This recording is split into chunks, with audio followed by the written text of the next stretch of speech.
So for this meeting, I'm introducing everybody to Pan. You can introduce yourself, but she's going to do the dream interpretation of Nicole. And this will be part of the data bank for the Institute in South Africa. So that will really be a nice contribution. Okay. You can start. Yeah. Okay, so yes, we would like to be able to record take the recording and make it public. Excuse me, I'm a little bit nervous, so I do have a problem speaking sometimes. So I have to write everything down. I can't think when I talk. So I've written everything down that I wanted to say. But just so you know that this will be posted publicly if Nicole agrees at the end of it. Nice to see you, Nicole, after doing this dream interpretation. So can we go to the slides? What do I do? Just click on it. Yeah. Can you see it? No, you click on share screen, and then you have to click on it on your screen, and then it'll show up. Okay. I told you I don't know anything about this. Okay, so I clicked on share screen, and then I click on share. And then you click on the document that you want to share, and then that's it. Okay, wonderful. Yeah. Okay. Okay, so I'm going to make right. And then I must make everybody smaller or else I can't see what I'm doing. Okay, so I can start now. Yes. Okay. Whoops. I think it ran away with me. Okay, so sorry. Take me a little while to warm up here. So we're going to be doing the logotherapy dream interpretation on Nicole's dream. But before we embark on this on the incredible journey of her latest dream, I've included 2 touching online, courageously shared publicly by her, online works courageously shared publicly by her, so that we can get to know something about her incredible strengths in becoming the beautiful woman she is today. I urge you to listen to these if you haven't already. The important message or messages that they hold is truly powerful and healing, and helps in unraveling the meaningful messages of Nicole's dream.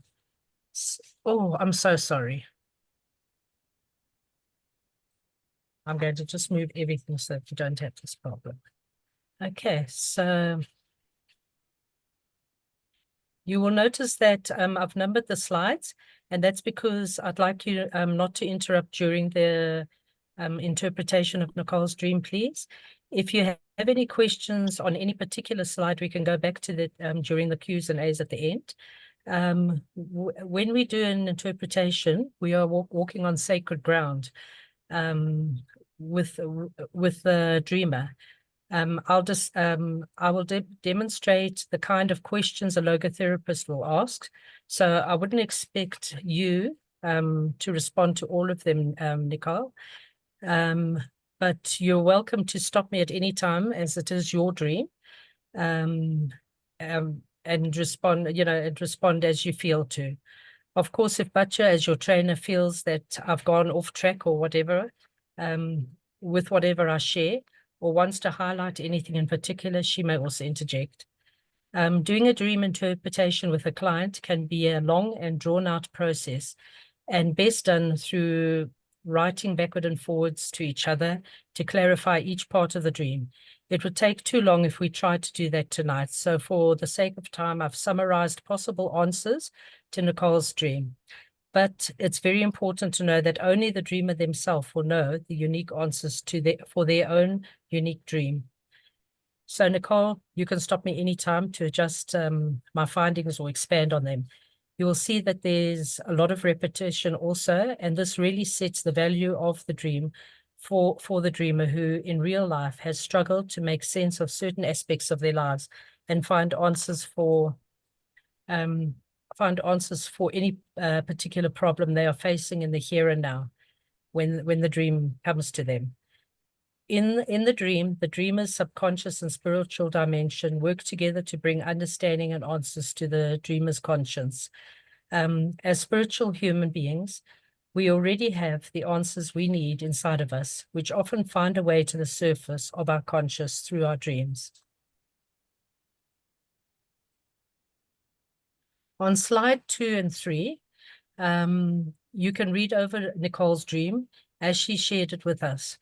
Think about what you believe the dream is trying to say to Nicole about the here and now of her life and what the healing answers and meaning message of her dream could be. The students attending tonight should have already gone over Nicole's dream and so for anyone who is seeing this for the first time, you can pause the slides to read them. Okay, so here's the breakdown, and as we try to discover the meaning message that is held within Nicole's dream. So she starts, I was going to dinner with a friend at a restaurant where we had a reservation. Is it possible that you weren't imagining anything out of the ordinary for your life, and maybe even less than as a result of your past hurts, but your life has actually turned out far more extraordinary and more exciting than you ever expected?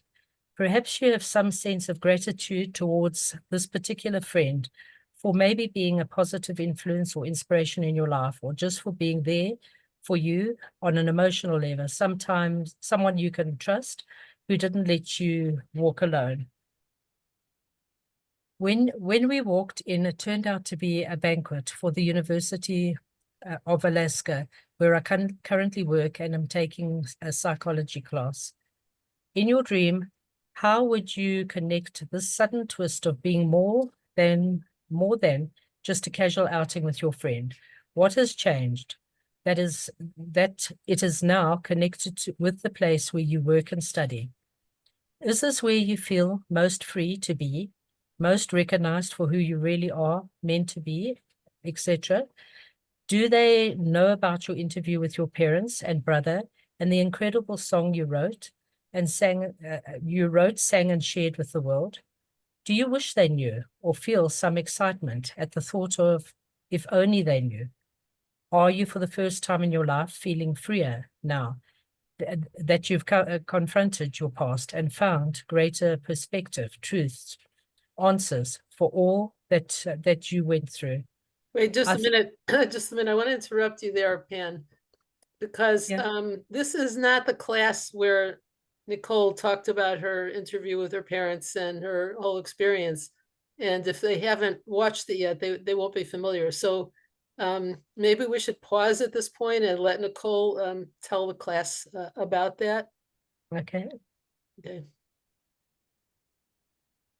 Yeah, sure. So I grew up in a home with mental illness, and my mom started showing symptoms when I was very young. There were many suicide attempts with my mom throughout my childhood.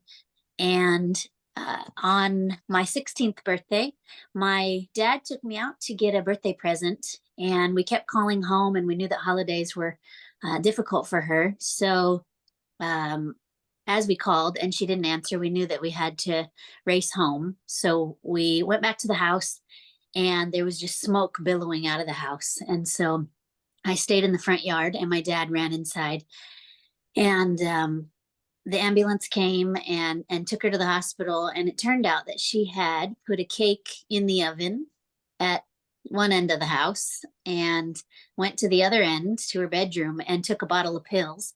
And so she was passed out on the bed. And the ambulance said if we had been 5 minutes later, it might have been too late. The cake had caught on fire in the oven.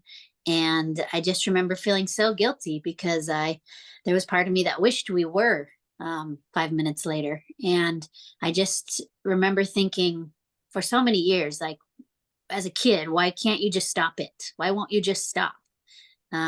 And then she was institutionalized for a while up until Christmas. And all I remember is we visited her one time, but we were buzzed through all the doors of the psychiatric ward, and we were supposed to play Candyland with her as if we weren't sitting in a psych ward. And it was just very weird and hard to process. And I was a must have been a freshman in high school.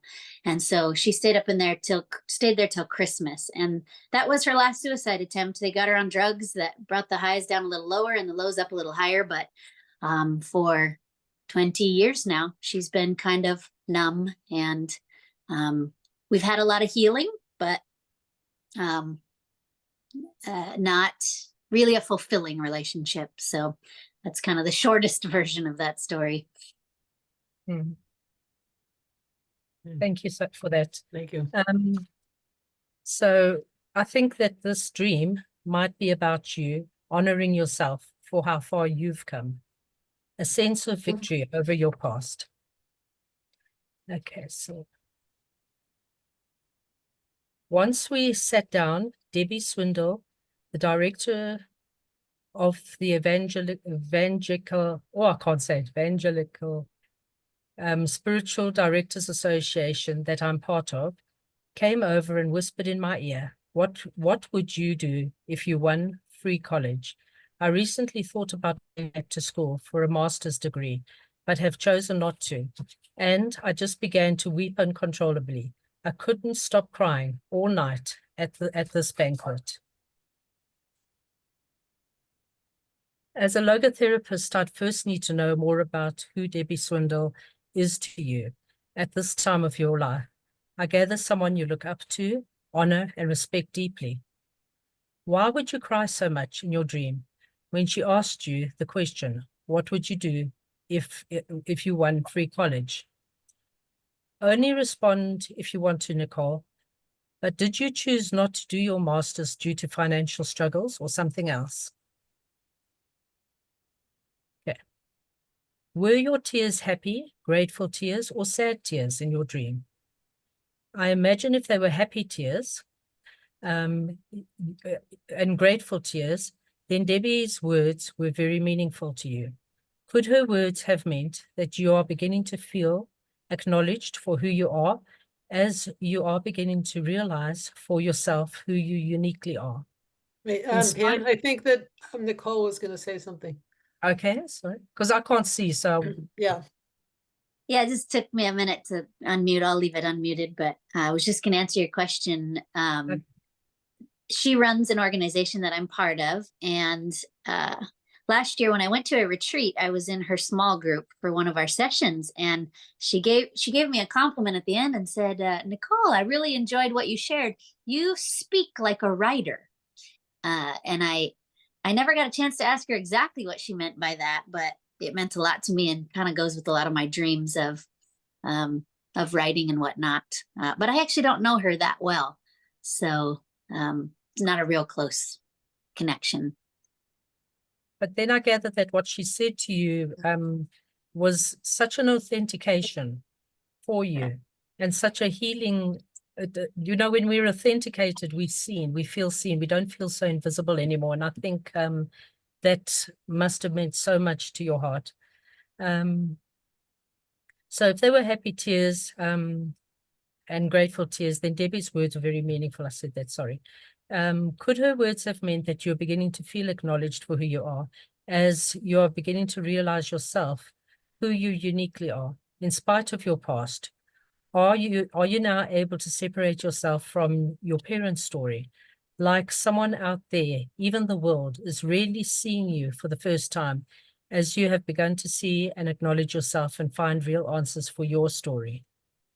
And now if they were sad tears, then I would have imagined that perhaps you felt a desperation to feel acknowledged and seen by those who you look up to, or even to be like them.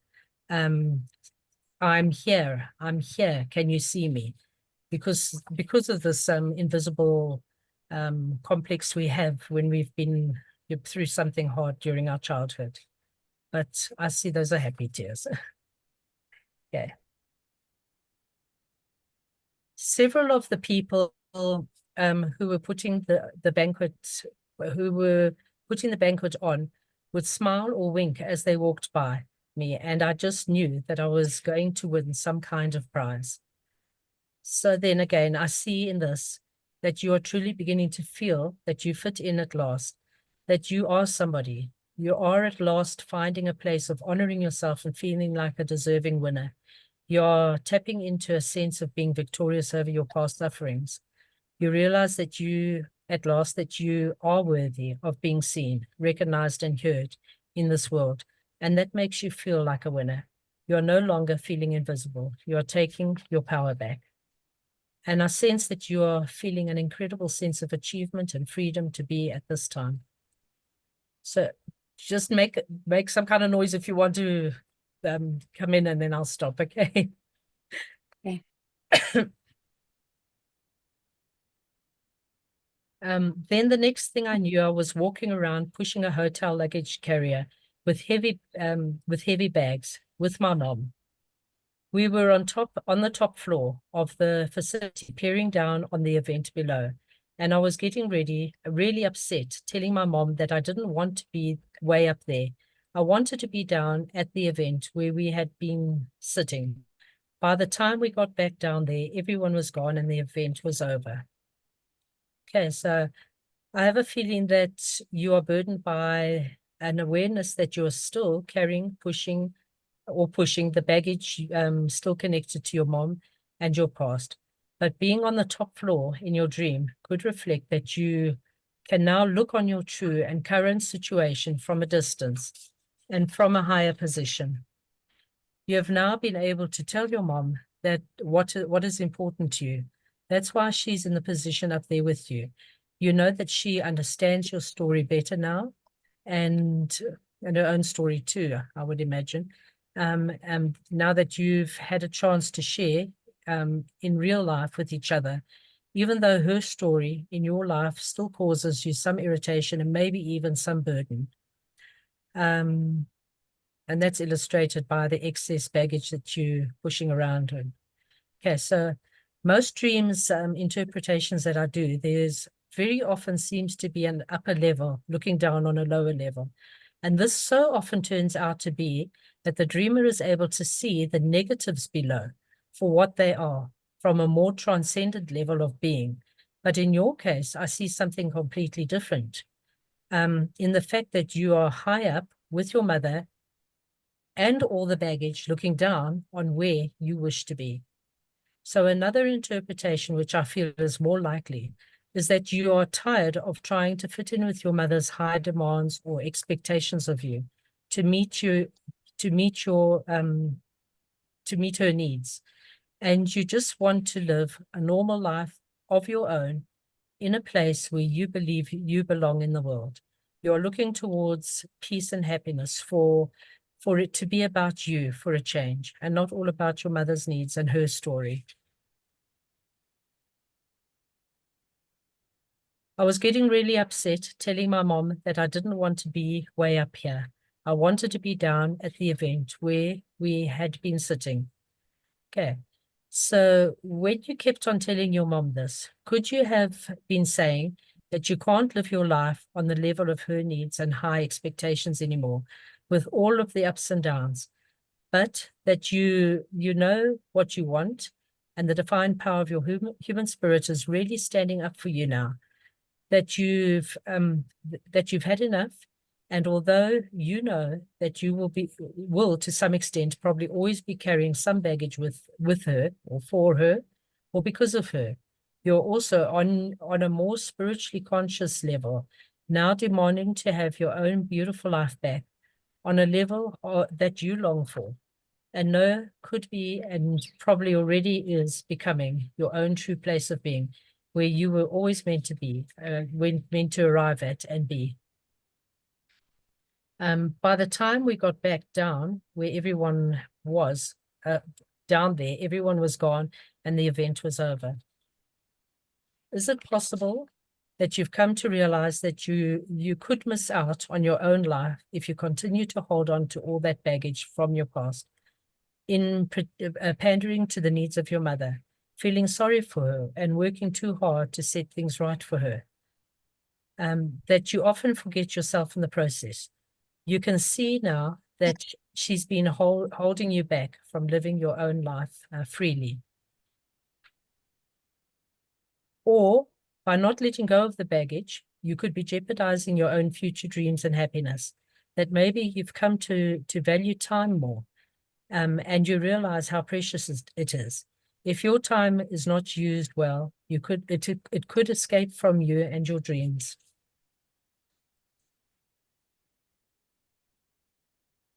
Then we push the baggage cart up on to the stage, and it turns out to be full of books.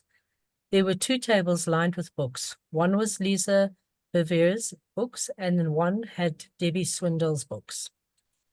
I sense that regardless of all the baggage and looking over the life you dream of, you are determined to keep moving forward in the direction of your dreams, regardless of the baggage that still weighs you down.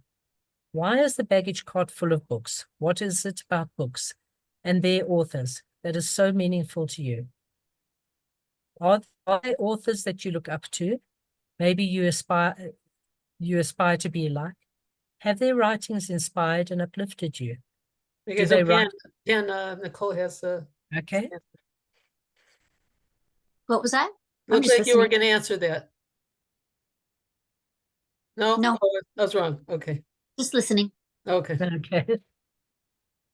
I've forgotten where I was now, so I'm just going to start where I think. Are there authors you look up to? Maybe you aspire to be like? Have their writings inspired and uplifted you? Do they write about things that authenticate your strengths and make you feel good about the woman you have become and are becoming? To maybe be part of something that is far purer and more beautiful than the past you endured. Maybe you feel that your past with your mother can no longer dictate to who you are or where you should be in this world. You are now able to set boundaries with her and speak up for yourself and your own life, regardless of the frustrations and irritations you might still feel over. Maybe how much of your life has already been taken up in the negativity of her behaviors, and the burden that have burdened you.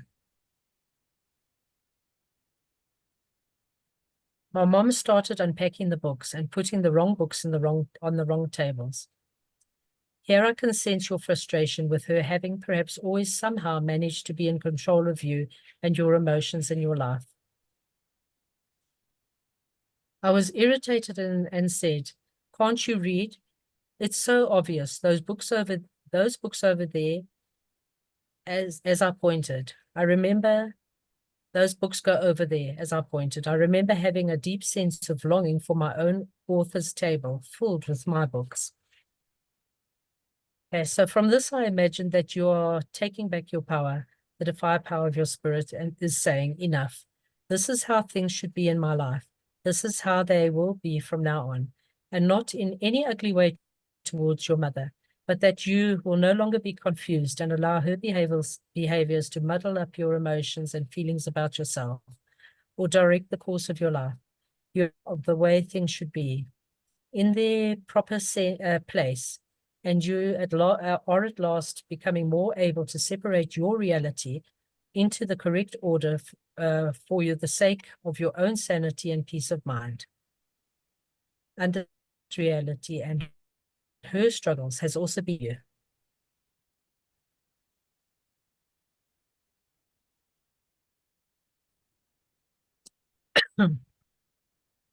Finally, a man walks into the mostly empty room and looks at me and says, "Congratulations, you've won." I thought, I'm going to have to work to focus on, I'm going to have to quit work to focus on school.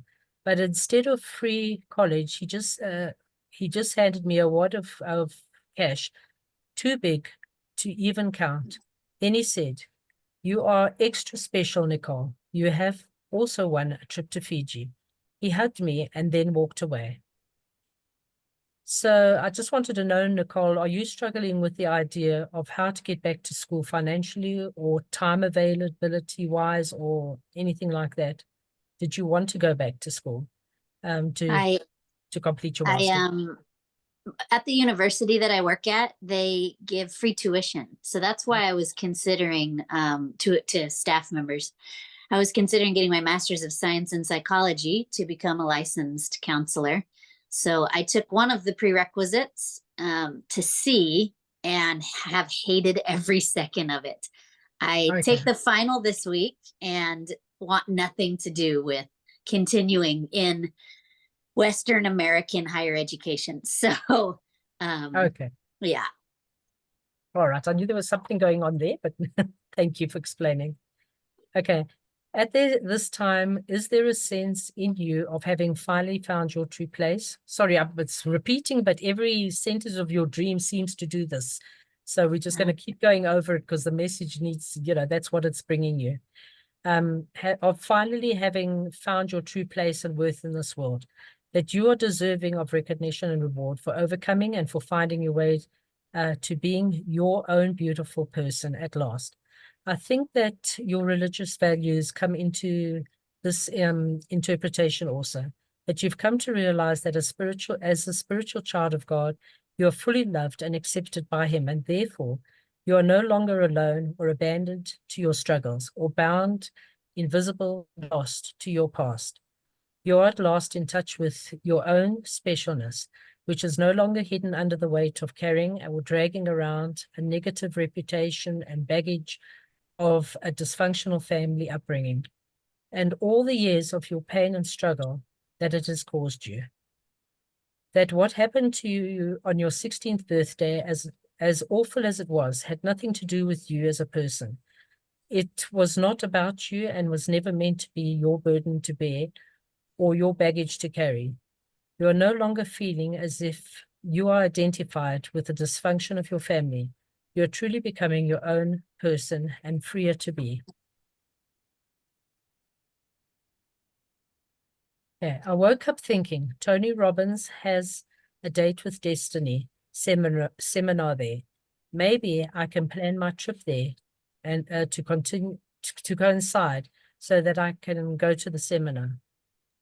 So again, is Tony another person that you might look up to and maybe feel a sense of connection through your own message, which you are putting out there as a motivational speaker as such? I think that you are truly grasping just how powerful your message is and maybe hoping to someday be heard far and wide, just like Tony Robbins is. That this might be your true calling to ultimate victory over your past suffering. Then I woke up and realized it was just a dream. The desire to be a published author is what lingered. So this is your achievement already. If you consider the work that you've already done and the recordings you have put out into the world, your voice is already being heard and your story told. And I believe that this has been very healing as well as exciting for you, that you feel a sense of excitement in connecting with your transcendent spirit and knowing that you are overcoming and becoming more than you ever thought you could be. You might still feel that much more needs to be shared. I think that you may have a sense of real achievement in all that has transpired for you on your healing journey, and you would love for your message to continue to find its way into the world. A book authored by you, even many books, may definitely be on the horizon, waiting for you to write them. Is it something you have already considered? Is it something you have? Yes. It's a lot to take in. Yeah. Hey, can you take down the share pen that we can see each other? I've still got more to say, so can I finish Oh, first? sorry. Okay, sorry. All right. I have, sorry, I was just going to say I have written one book that I self-published, but yeah, have desires for other works. Oh, that's wonderful. That really shows up in this interpretation. In the previous interpretations I've shared with you and your fellow students, I stated that I don't believe that our dreams are fortune telling. But let me clarify. I do believe that our dreams are a form of personal revelation and a gift to us. When people hear this new record, Wyoming, I hope that they... Sorry? Did somebody talk? Someone's speaker accidentally turned on. Okay. I do believe that our dreams are a form of personal revelation and a gift to us that helps us to come to answers for current struggles. But I also believe in dreams that come to a selected few by divine revelation. as we have seen in some of the Bible stories? Is it possible also that our own unique spirit knows our true potential long before we do and guides us in the direction we are meant to go? And I could just remember very briefly dreaming about my terrible situation that I was in at the time, and the thunder and the lightning and the dark clouds, and it was such a scary dream, and wanting to save my son from a problem that he was going through. But in that dream, there was, with all this darkness, there was a mountain with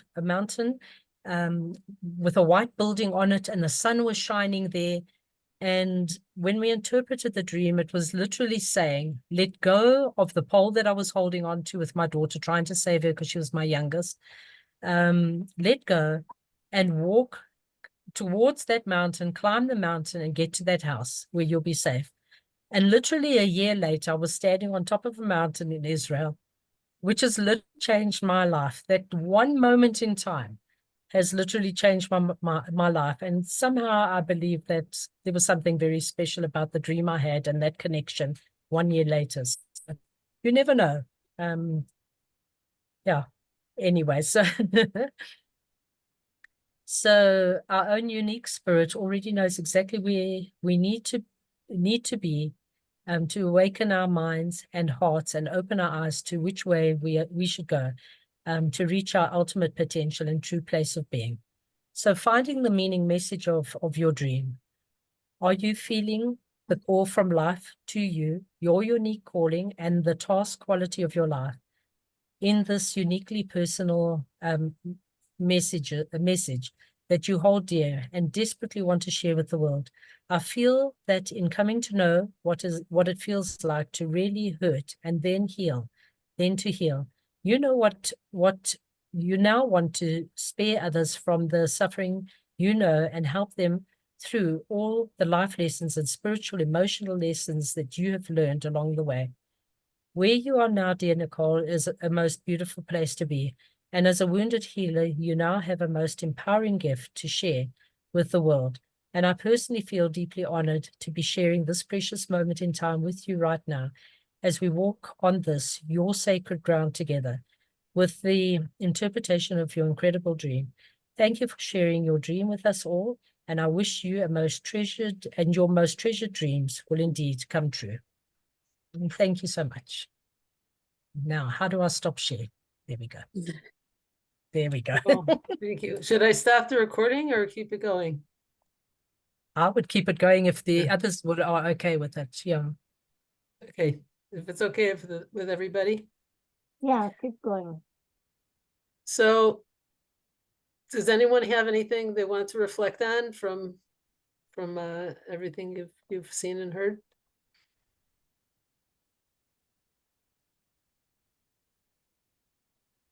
I do. Yeah, okay, Andrea. Thanks. How do you pronounce your Pan? Pan is sure. Yeah, thank you so much for that. And Nicole, for your dream. Like, that was a really interesting analysis and a fascinating dream. And then not having heard about your history with your mother, like, wow, because I'd obviously read the dream before and I had all these my own thoughts, but that changed everything. And it just made me think about how our dreams are so amazing, because the metaphors of like the luggage and the books and the wrong books and the tables. And then what you said, Pan, thank you for the insight on the lower and upper levels. That's really interesting that crops up. That I hadn't thought about that when I was thinking about Nicole's dream. So it was just like Nicole's dream was so richly laden with imagery that makes so much sense just from the stories that she told us about her mother, and also her own strengths and gifts, of communication, however that might manifest. Books, speaking, helping other people with, who've had difficulties with mentally ill parents. That's a big sort of karmic thing in one's life, I think. So anyway, just wanted to say that I particularly found the upper and lower levels a very interesting way of looking at a dream, because that that was something I hadn't really considered before. Mm. Thank you. Yeah, I was also just to continue that. I was particularly curious about how by the time she got down to the lower level, everyone had gone. Oh yeah. But yeah, so as I felt like what does that mean? You know, that the way you put it, Pan, is she could lose out, but is it like a fear that she will lose out?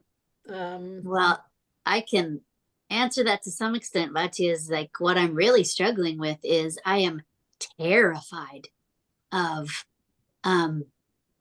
regret, missing out, never coming to find my true place. And there's the tears. I've been wondering where they are.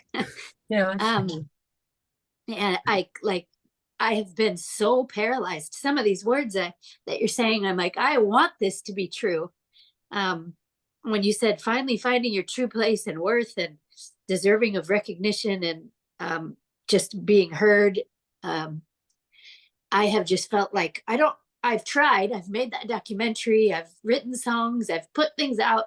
It hasn't gone completely unseen or ignored. There are people who have watched it and listened and that I've interacted with, but I just for so long have felt like nothing, like there's no traction, there's no momentum, there's no, and like I just still feel like I don't know what to do with who I am. And after trying and trying and trying, I have come to a point of just like I don't know the next way forward.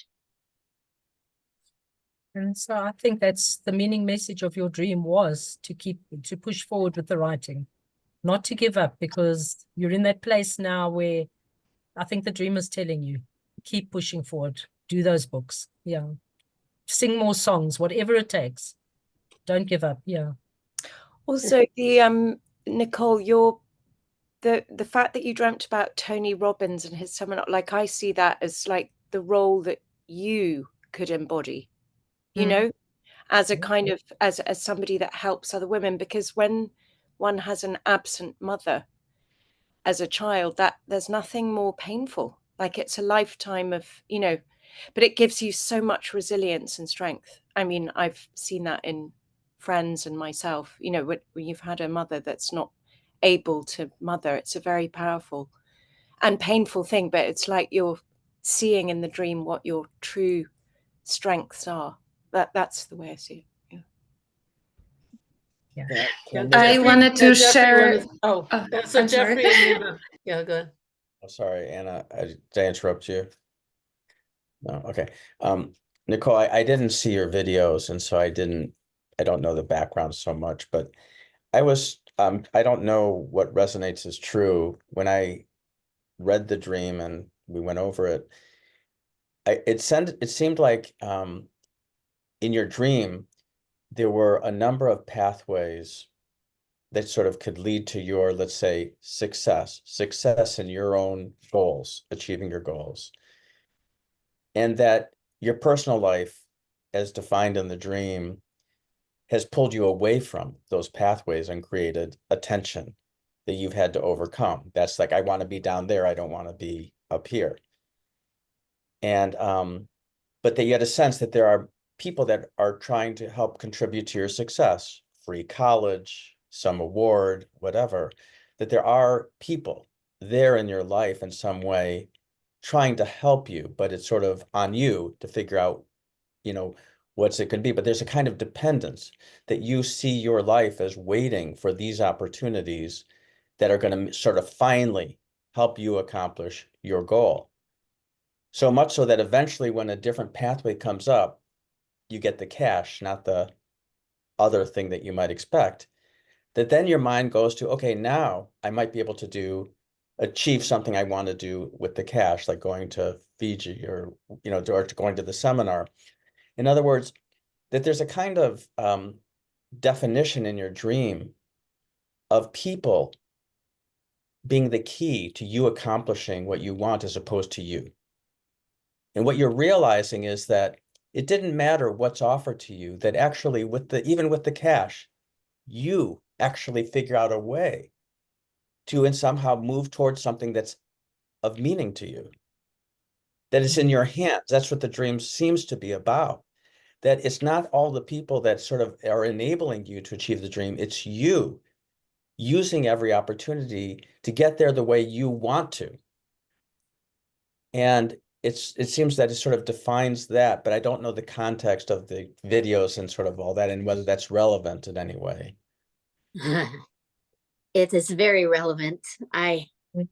One of the things that I have struggled to overcome is this sense that what I need is out there somewhere, and that I don't quite have what I need to be able to do what I want or need to do. And this concept that it's in me, which Pan talked about at some point as well, that it's already in there, is has been a common theme. But I very much struggle with too many potentialities and feeling like I don't know where to focus my attention. Am I painting? Am I songwriting? Is it poetry? Am I writing, like a book? Am I like how to share? And what exactly is the message? It just feels like too many potentialities. Like zoning in is what I have been struggling on as well. But you're definitely finding your way just by, you have actually been looking within and writing songs and putting that interview together, and you've been doing it, so I think maybe now's the time to just be open to just what is your heart telling you, which of those potentialities do you need to go to next. But I like your analysis, Jeffrey. It's really I think it's really good. And the feeling like I want to be over there. It seems like makes a lot of sense that would be a theme for a lot of people. I'm here and I want to be over there, and who's going to help me, and who do I want to be with? Who are my role models? Anna, you want to say something? Yes, I wanted to also share that a while back, Pen, who I grew to just love, just so beautiful, did interpretation for one of my dreams, and it was life-changing for me. I did listen to her interpretation. I took it to my heart and I kind of followed. There were things that I was missing from that dream I couldn't figure out. And I just think, Pen, that what you do, it's such a gift, how you break those. And I think very few people, I didn't even truly believe in that kind of stuff fully until I met you. With your dream, Nicole, I think I find myself so much in your dream. And, sometimes the way we think about success, you're so young. How old are you, if you don't mind me asking? I'm 37. Yeah, you look even younger, but you are so young. And I think the way sometimes we see success is so twisted almost, and it's simply because we live in the world we do. And you said in few sentences a lot about yourself. You said you went back to school. I'm only guessing why you don't want to have anything to do with it, and what you've been through, and you loving your mom just the way she is, sometimes loving somebody who is that broken. I'm sure she doesn't want to be that way, and you deserve better mom, and I'm sure she would do anything to be a better mom. But sometimes there's just nothing we can do. And for you to love somebody, just loving her that way, yet letting yourself go and allowing yourself to live your life. And I think focus on everything you already do, you being here, you sharing the WhatsApp message after your accident. You didn't just keep that car accident to yourself. You sent this amazing message to all of us. It made me reflect. Somebody you don't even know somewhere, you're making an impact. You're making impact just that by being you, just having the heart you have. And that is the true success. You can have famous people and known people that I guarantee you haven't had true impact like you having. So don't take away from yourself. You know, the true success in the simplest acts of kindness, the fact that you care, the fact that you truly love. I don't even know you. I would bet everything I have that what I'm saying about you is correct. I have 2 kids who are young adults. And when anybody asks me which college they graduate, I could rave about the college, the degrees but you know what? I always say, I'm proud of them because they're good people. They have good hearts and they care. That's a success, you know. Thank you Well- so much for that reminder, because it's so hard living in a world that's driven by metrics, likes and views and comments. And so we can say, like, well, just make your art and put your message out there and let that be fine because people are being touched that you will never know. And it's like, some days I can totally do that. And other days I cannot. And I'm like, what am I even doing with my life? But trying to figure out how to just create what's mine to create, put it out there, and not let the metrics make me feel like I'm a waste of life, is really hard.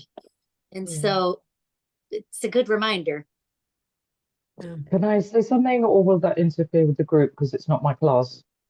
No, definitely. I just wanted to Okay. respond to Anna and say that was so beautiful what you said. I think that anybody who has a mother, alive or not, can identify in some way with how you just have to love.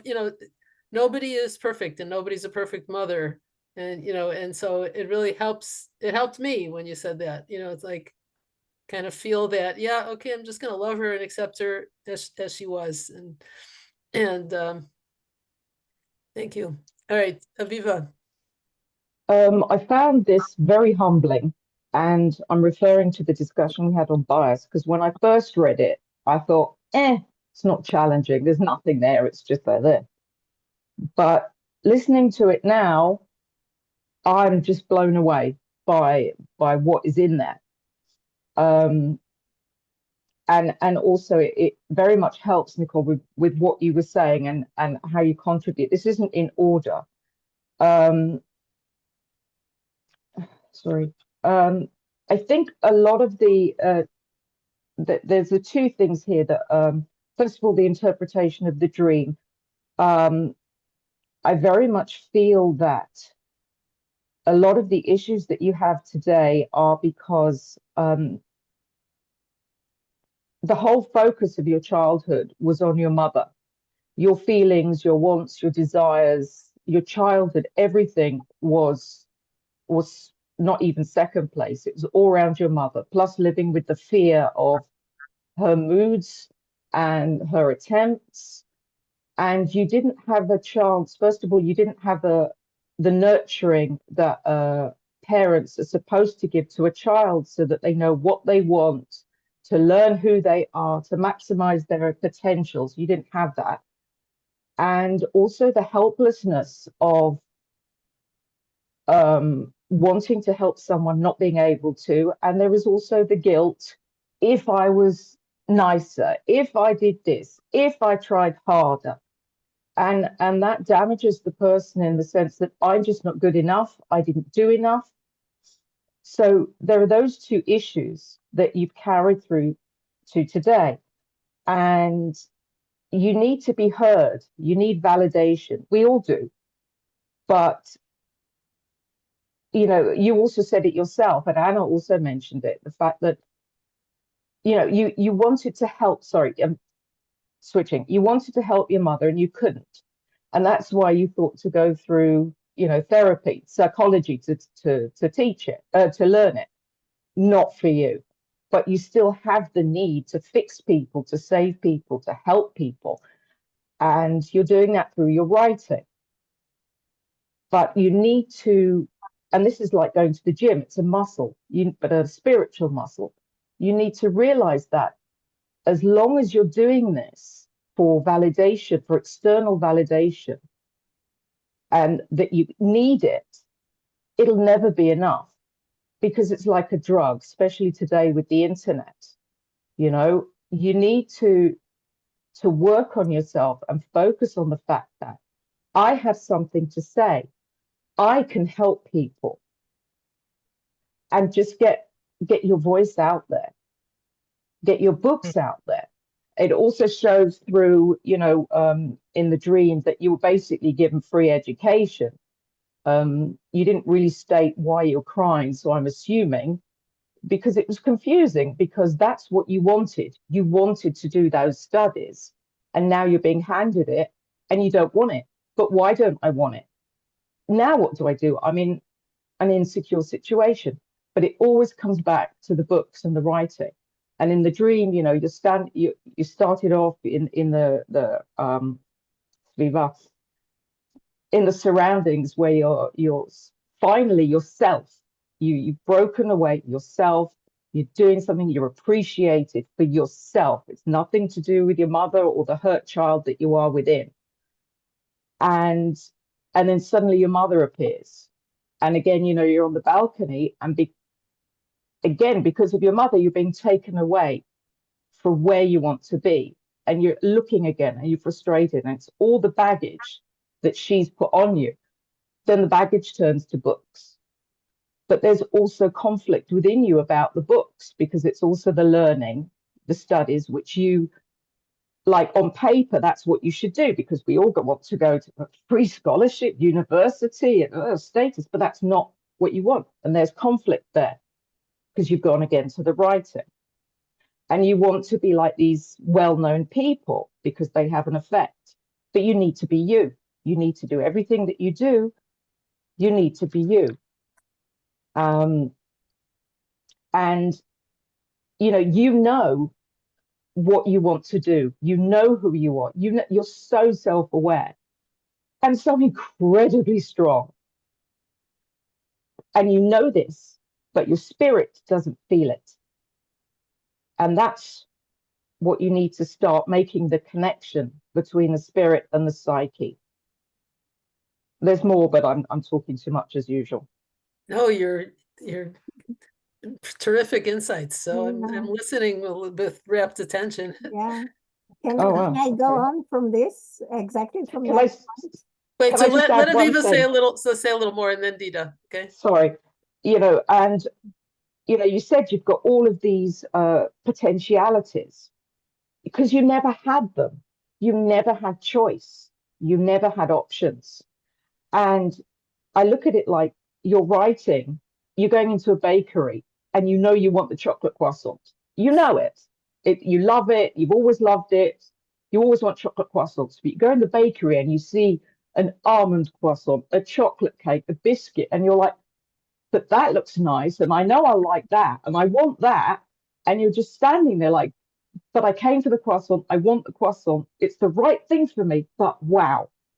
So do all these things. This is your time, because you didn't have these opportunities. Just because you paint or you write poetry, it doesn't mean you can't do your books. You can do anything now. This is your time.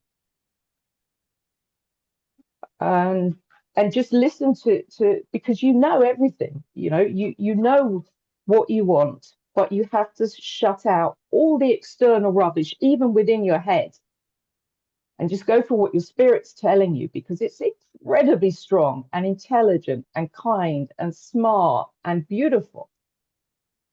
So that's it. Wow. Thank you. Okay. Yeah. Yeah. Dita. Great. So first of all, thank you so much, Pan, for your always genius gift of analysis of dreams in that way. And Nicole, I just didn't know that it would be your own dream. I didn't know that, and I certainly have not read it before. But remember, in the beginning, before we really started officially, I said I have fallen in love with you, right? And that is not for nothing, because just to follow up on what Aviva just said, I have always perceived you as an incredibly strong person, and that I have actually perceived you as someone who has kind of healed a long way from the hurt of the past. And just look at what you have created. I mean, this song is so beautiful, not only the writing of it, but you should all, whoever hasn't yet listened to the way Nicole is singing, it is just incredible. And she's singing not only in that song, but as I understand, in other places as well. And just to follow on what Aviva said, I think I see it the opposite. I see it that your spirit is so strong, and knowing so much, just like Pan was saying, that these kind of dreams, they are, she called it divine revelation. I call it anticipatory dreams, like they know before. I mean, the spirit knows before we can realize something. They give us those dreams, these particular dreams give us hints from what's going to be. And I think the way I see you is that your spirit is so incredibly strong and so incredibly creative. I mean, that channel is open in you, but it is your psyche that still is keeping the baggage and the luggage and the hurt. And that is what is needing to be strengthened. And you kind of, the way I see it, you kind of have to try to believe less what your psyche is telling you. You know, it's like what Ria is calling the pathology of psychopathology. That it's not true. It's not true. All those things. Just don't believe that. And your creativity is just marvelous, and your courage as well, which is also a proof of the defiant power. I mean, the courage to gather the whole family and do that interview, it is so incredible. Such achievements that you have already brought to the world, and yet you're saying to us now, it's the first time that I kind of witnessed that side of vulnerability in you, that you still don't believe that you are being seen for what you are. I can understand that you are still not knowing where you're going to, because indeed you have too many, not too many, but all these potentialities. So I can understand that. But the fact that you still doubt yourself, that is because you believe these doubts of the psyche. And for that, you know, it's like Byron Katie is saying, don't believe your thoughts, don't believe your emotions. So if in your spirit, what I call the vertical, you know, access in you of the spirit, of the awareness, if you remember that all the time, you would become more, you know, stronger and stronger. And what you're doing actually is reclaiming the unconditional worth of who you are, just like Pan was pointing out in every sentence almost of the analysis. She was reminding you who you truly are when you separate yourself from your past. And indeed, you have so much courage in you, apart from this incredible sensitivity and beauty, inner and outer as well. It is most inspirational. Most inspirational. Yeah, Pan, yeah, Pan, you want to say something? Yeah, I think it's very important to remember that there's, for abused children, children that have gone through such terrible things, that there is an inner child. And an inner child is never going to really heal. But as an adult of that inner child, we can learn to reparent and to nurture our inner child. So, and also to understand why are we triggered by this? Why are we afraid? You saw me when I started, I couldn't speak. It was like everything just went wrong because I'm already feeling so inconfident and I'm my mother's dithering idiot again, you know? And it takes a while for me to warm up and to feel safe again. But an inner child, it does, I was 68 and it's still happening. It doesn't go away. but we learn to understand it and to the inner part of ourselves. We learn to nurture, to have compassion for ourselves. And that's where we find healing as adults. Yeah. And maybe also that we can manage that inner child rather than the inner child would manage us, right? This is Yes. what you mean. But with kindness and love for ourselves, we have to learn to love ourselves. Right. I want to say also, Pan, I learned a lot from you in the sense that there were a lot of things that I missed or thought were unimportant, which you pointed out, you know, the people themselves and the effect, what they mean to Nicole. I also wanted to say about guilt, you know, it's a feeling, it's a result of something, you know, and you're allowed to feel guilt, but you need to also say, why do I feel guilty? Okay, I feel guilty because, for example, my son died and I felt guilty. I felt it was my fault until I started working through, could I have done something? You know, so with regards to you, if you feel guilt, I'm not presuming, okay, I feel guilty, but why? Why? Okay, I feel guilty because I don't know, I'm just giving you an example. I couldn't help my mum. Okay, what could I have done? You know, go through, also be logical, be your own therapist, and use self-transcendence towards yourself, towards the damaged part, the hurt part. Be kind to yourself. Treat that part of yourself as you would someone else. You know, you would say to someone, but you couldn't have done anything. So you need to do that to yourself, and you have the ability. You're incredible. Mm. Oh, that's it. Anyone else who hasn't spoken up yet? Margot? Yeah, I just wanted to give a few remarks. She said when she's told about her mother and the last suicide attempt that she wished her mother dead. And I think she has to take things apart because she wanted the burden to end, not her mother dead. And that will help her with the feeling guilty that she wished her mother dead. Mm. That Yeah.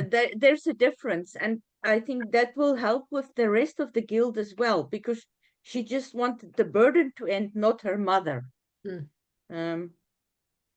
I think it ties in with her not doing the masters as well. She doesn't want to conform to a superficial system. She wants to go deeper because this superficial system will burden her. So she wants to delve deeper into herself. And yeah, I wrote, and do what the master of the universe assigns her to do, because he's the only one who needs to see it.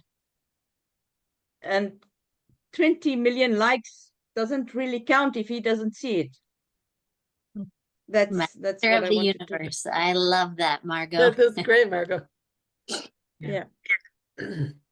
Yeah, it's important what Margot said. I forgot about that, Nicole, that you have to make a disconnect between, again, it's the guilt. You didn't wish bad things on your mother, but anybody, especially a child, you want the pain, the suffering for yourself, quite rightly, to end. It's not selfish. It's you know, it's like, you know, if someone keeps kicking you, you may like them very much, but you want the kicking to stop. It hurts. Yeah. Yeah. And even so to you need take that one level deeper is that my parents had been fighting that morning about, I wanted this expensive pair of tennis shoes for my birthday. And my mom was saying, my dad was saying we can't afford it. And my mom was saying, oh, but can't we just get them for her? And finally, my dad took me out to get the shoes, even though he didn't want to. They were too expensive. And so then she's upset after their fight and takes the pills. And so I even remember a couple years ago, I was buying shoes and I was at the store and I could not pick a pair of shoes. And I was like, okay, good Lord, like what is going on here? And it occurred to me like, oh my gosh, even just the guilt that my desires led to this, and the web that has weaved with just desire itself, or needs, having needs at all, needs and desires that are beyond needs, has been something I have certainly been working through. Because you were never allowed to have needs. And also you have to also tell yourself, it wasn't like the only attempt that she made. So if it wouldn't have been then, it would have been the next day or another day.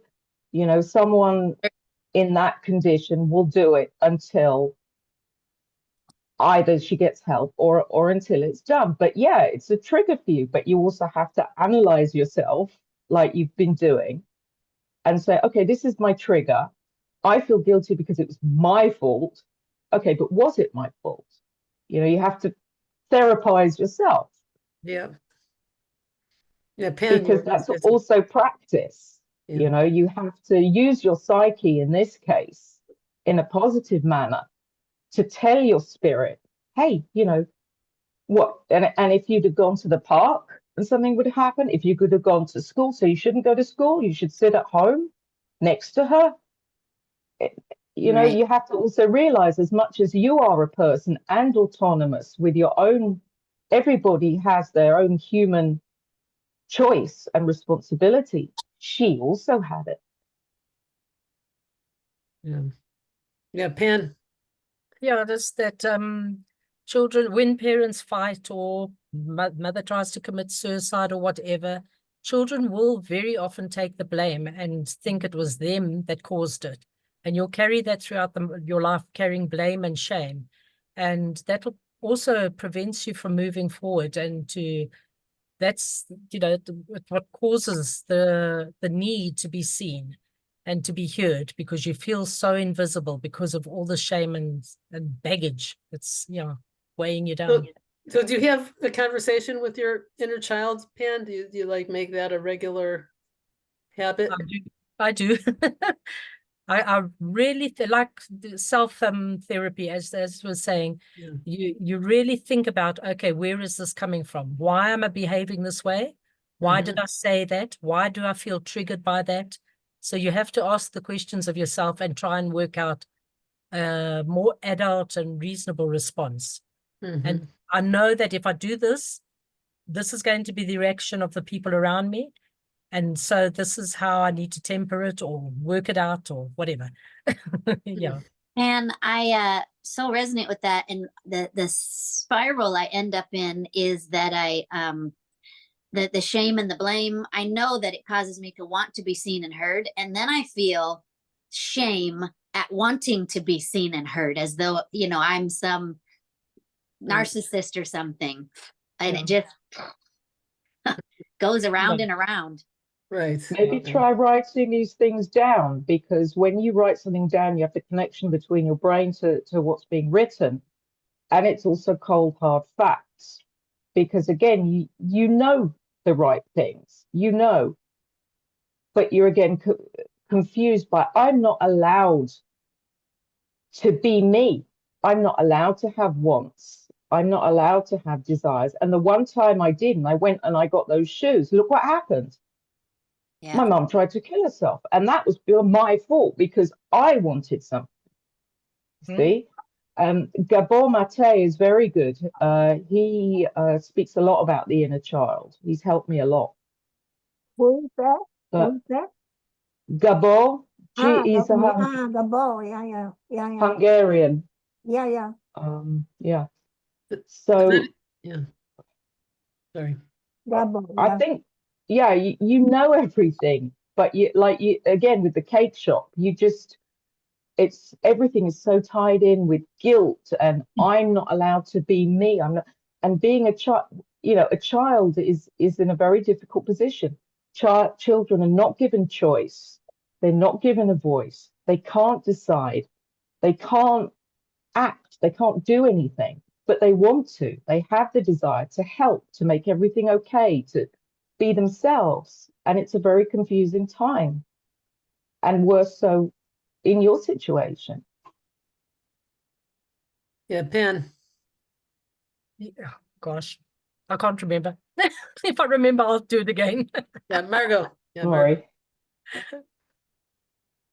Yeah, I just wanted to say to Pam that she had an impact on my life all for more than a couple of months, because I saw her dream interpretations on the channel, and I saw she made a very beautiful interpretation for the dream of Tarja.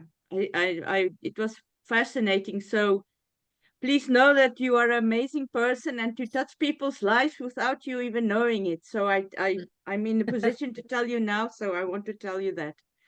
Thank you very much. Where is this channel, Pam? Where can I hear more from you? I can write it in the chat, but what we're going to do is we're actually going to put all the dream interpretations into one folder on the, Wow. Yeah. and then I'll let Batya know and she can let you all know when it's there. Yeah. It's Because you really pinpoint. yeah. Sorry. It's really a genius art of you, really, Pam. Thank Apart from all your other mostly creative things. Yeah. What's it? Sorry, you were still Yeah, talking. you remembered what you wanted to say, because I wanted to add something, but go ahead if you remember. I was just going to say that it also works for daydreams. So people that carry daydream worlds with them. And I did that till my 50s. And it was such an incredible thing to break down in therapy. And to see it was a terrible daydream, lots of torture and horrors, which is a symbolic reenactment of my childhood. I believe that's what it was called, to have that kind of daydream. But in that daydream, there was a certain section where it literally told me what my future, what I'm saying is the meaning message of your dream. It was there in the daydream world. And to find that and to realize that there was always this hope, always this calling. And that's what's happening in even Nicole's dream, the calling to move forward with the getting your voice out there. It needs to. So like you talk about writing. I mean, I keep a blog. I write so much that I'm lucky if 3 people take the time to read it. But the writing itself is so healing for me that we need to do it. We must. What is a daydream? A daydream is where you're awake and you put Yeah. yourself in a world of your own and dream about things. To just escape from reality. Ah, thank you. Yeah. And I've got that on a video too. It'll also go on that channel. Yeah.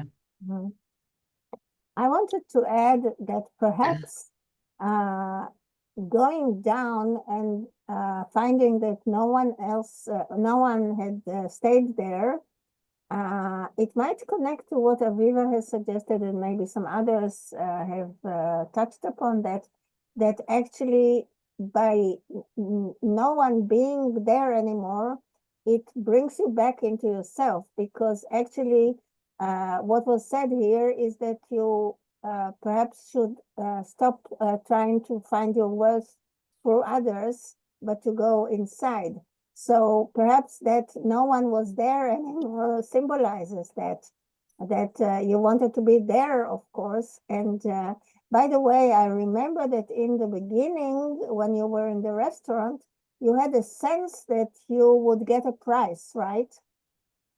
Yeah. A prize. So that is already a hint for the continuation. That no matter that you got it in the way of money, but you had the feeling that you would get a prize. And yeah, and the question now is how to feel that you yourself are the prize.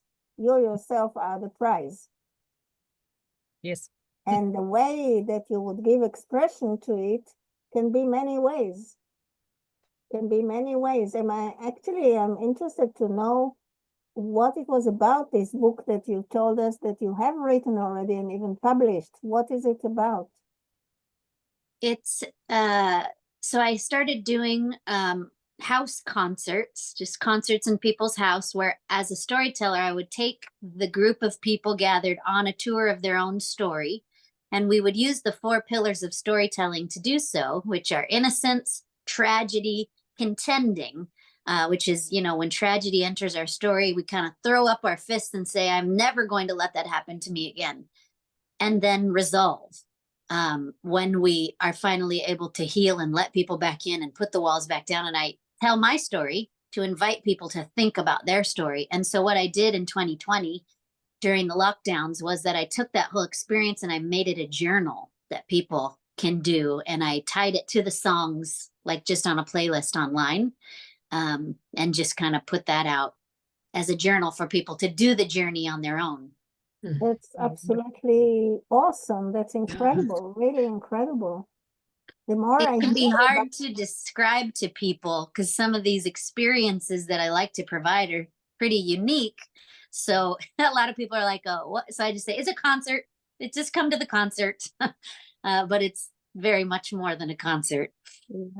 yeah, it's a self-inquiry and discovery, and it's incredible. I mean, every time that I hear about what you're doing, is really your creativity is overflowing. Wow. Just remember, you are the prize. Yeah. I just want to tell all of you, I am overwhelmed with gratitude, so much gratitude. Batya, for you just creating this space and container and all the hard work you do to gather all of us. And Pan, for what you put into that. We need to get together again, by the way. And everyone that has contributed here, just all the affirmation and the encouragement.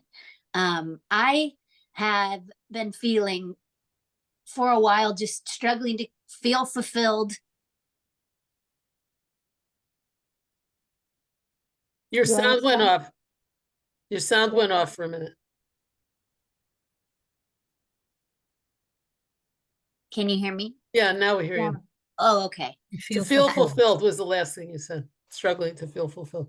Yes. And I haven't been depressed, but I have been pretty melancholic. And I did say to someone only 2 weeks ago, I got very flippant with my language. I was just not in a good place. And I said, you know, I'm not suicidal by any means, but maybe it would be better to just get hit by a truck and not exist anymore. And then on 1 week ago, I was hit by a truck. And immediately I went, oh my gosh, I have been taking people for granted and I've been taking life for granted. And it was quite a wake up call. And so now to be here with you guys and to hear, keep going, Nicole, like keep going. You're doing great. And just keep loving people and keep at it is stunning. So just thank you all very much for this hour that you have given me. Nicole, do you know about Mother Teresa, the Saint Mother Teresa? Yes. Do you know that, because I didn't know till a few years ago, and she's one of my biggest heroes. And then did you know that there was she was writing to this one priest that was her best friend? I don't know if you know that piece.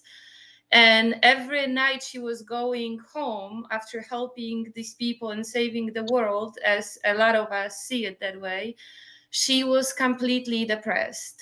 You said you're not, which is great, but she actually was struggling with the same things that I think a lot of us struggle behind the closed doors, you know, and then we compose ourselves and we just do our best. So just the thought came to my mind that also, and Pen was saying it, and she keeps saying it, accepting the fact that it's going to be there. This is going to, there is, you know, always the fight of good and evil, and it happens within us as well.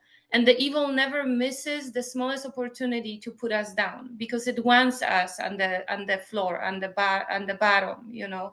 Yeah. So every opportunity, and like you said, you're standing in front of the shoes, of course it's gonna use it, and you're just gonna kick it and you're just gonna fight it. But it's almost like, maybe if you say, you know what, I'm not afraid of we're gonna somehow, you know, learn to, just what Aviva was saying, but you gonna do the self-therapy and you gonna be stronger than that, knowing that it's gonna linger in there, and try again, you know. And sometimes, like, I think maybe making peace with that is a big step too. Maybe I'm wrong, but maybe it is. Yeah, I think we have to remember, Anna, that what Frankl says about logotherapy, that every suffering that we endure is actually giving us a task. And so the very thing that we struggle with is what has been given to us in order to shine our light in the world.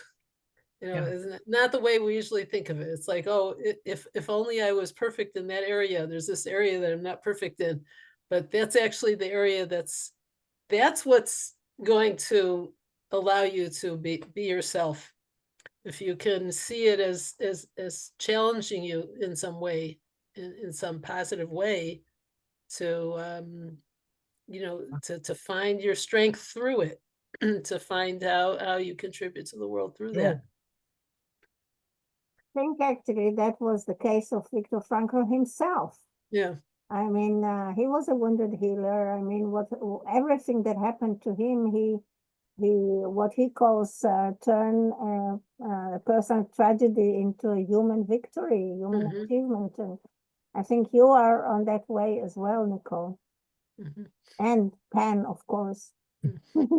See that I'm writing a poem right now called The Wounded Healer. Oh, great. I'll share it when I'm done. Yeah, I'm looking forward. And you can make it into a song too. Yeah. Yes. Yeah, Sure. I'd like to know if there's anyone else who didn't have a chance to speak up. If you have something, I'm sure everybody has something valuable to say. And don't want to force you if you don't feel like it, but you should feel free to share if you feel like it. Nicole, Hi. keep going. Keep going. So best days are coming. I think unheard melodies are sweetest. So I think God is going to give you the best days. According to your dream, God is going to establish and fulfill your life. And very grateful to, I don't know how you, ma'am. Okay. I am from India, so pronunciation will be a little difficult for you.